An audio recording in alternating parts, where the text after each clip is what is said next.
Hey friends, we are here to check out the international game series, The Tide at Sunrise. Now I don't have any of these games because quite frankly a lot of these have a pretty bad review, pretty bad rating on the board site. So from MMP, Multi-Man Publishing, in case you don't know, international game series, and they're releasing a new one soon called The Last Stand. And since I don't have any of these, they had a sale, and this was 40% off. So I think it paid $16 for it, which is pretty good for a war game. And reason I got it is because of these counters. Man, look at that. Counters look amazing. Counters look good, and that board looks pretty cool. Just the pictures I've seen online, and the pictures are here.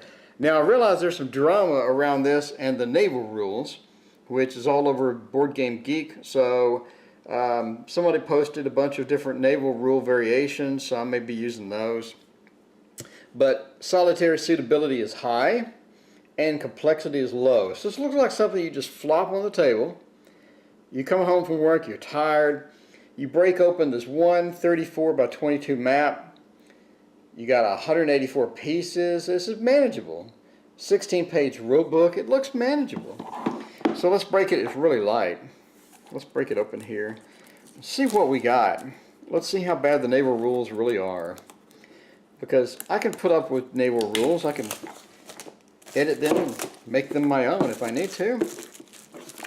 Anything to make this more acceptable. But even if I have to not play it ever again for 14 bucks, that's not too bad of a deal. Just saying. Let's unbox this thing here. Alright, what do we have? We have the usual thank you and a couple of dice. I have lighting issues today, sorry. So here is the rules of play. There's almost nothing in here. I should definitely just convert this to a plastic baggie and probably just toss the box. I don't know. So here are your rules of play. So it said 16-page rule book. Let's see what these naval rules are. Looks like a 12-page rule book. Wait, what? That says 12-page rule book.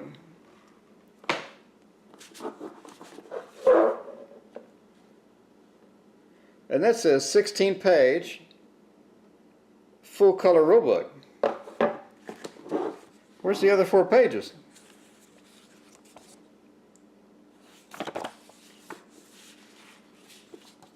Okay, rules of play. Back to regularly scheduled programming.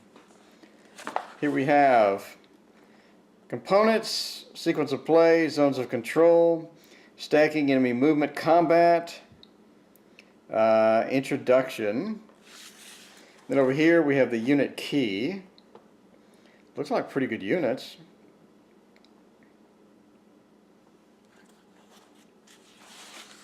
Page 4, we have the sequence of play. Japanese player turn, naval phase, reinforcement phase, movement phase, combat phase, supply phase. Standard zones of control. A unit must stop when entering an enemy zone of control. Stacking. Hex may contain more than 1 unit, up to two divisions for stacking. Alright, movement. General movement rules, only moves.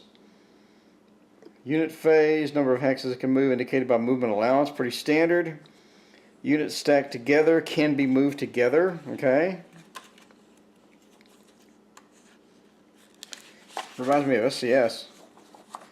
Units moving along a railroad pay 1/2 movement point. Railroad, okay, pretty standard, railroad/road. Movement points may not be transferred. Yeah, I got it. Rail movements may move by rail each turn. And special movement restriction for Russians. Combat. No unit may attack more than once per turn. This is pretty standard stuff. A defending hex is attacked together. Pretty standard. Artillery. Ranged fire. And I assume the range is indicated somewhere on there. Okay. Combat procedure, declare your attack, calculate the odds. CRT shift. I guess you have multiple combat tables. Combat results. Defender eliminated, defender disrupted. Pretty standard. Double exchange retreat. What is that? All defending units are disrupted and retreat 2 hexes. Alright. So we're on page 8, and I haven't seen anything that's not standard. So where is this naval rules? Where are these naval rules? Supply, forts, naval combat. What's so bad about this? Rolls 1 die and adds them together. So you have a sortie, except it's naval, port offer fleet, transport reduction, evacuation port offer fleet. It's like, okay. Setup, Japanese setup, Russian setup. So where are the scenarios? Victory condition. Are there no scenarios?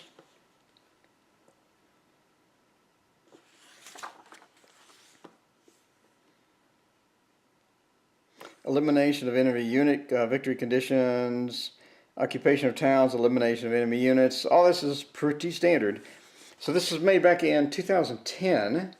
I'm only almost 9 years late picking this up. That's all right. That's okay. And do we not have scenarios? I guess not. We just sort of break open and play. No scenarios. You don't need no stinking scenarios. Are they here? So naval combat table. Is this what they're talking about that stinks? Port Arthur Fleet, sortie, evacuation Port Arthur Fleet. Okay. I like that graphic up here. That looks kind of cool, actually. So the map, I mean, I gotta say, that looks pretty sweet. That looks pretty sweet, I'm not gonna lie. Map is about so thick. It's not thin, but it's not thick. And creases are already showing.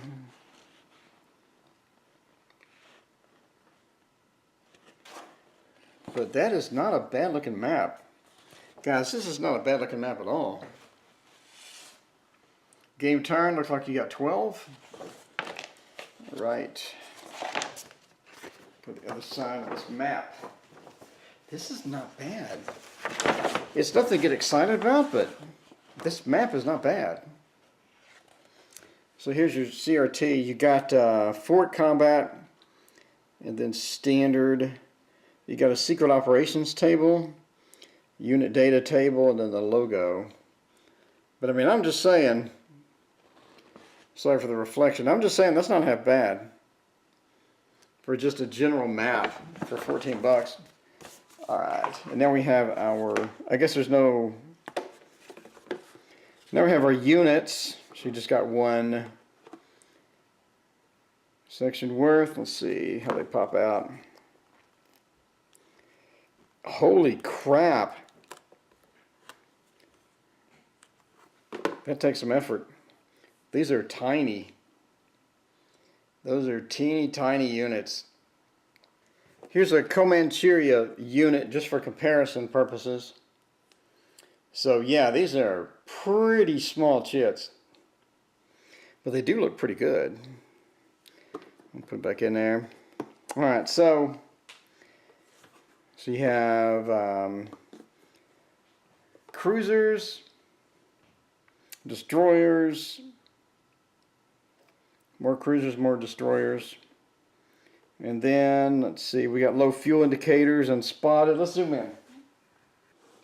So here we go. I zoomed in to the teeny tiny chits. Crossing the T, you have smoke, medium range, import, withdraw, full speed ahead, hard starboard. Interesting selection of chits.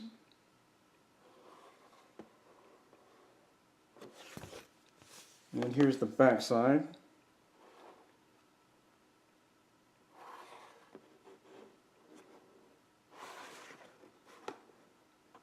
All right, so it looks like there's no actual scenarios. You just get one setup, and then you just go for it. So the setup is the Russian setup here, and then the Japanese setup there. And then you have the marker placement and turn 1 special rules. So no scenarios, you just place and go.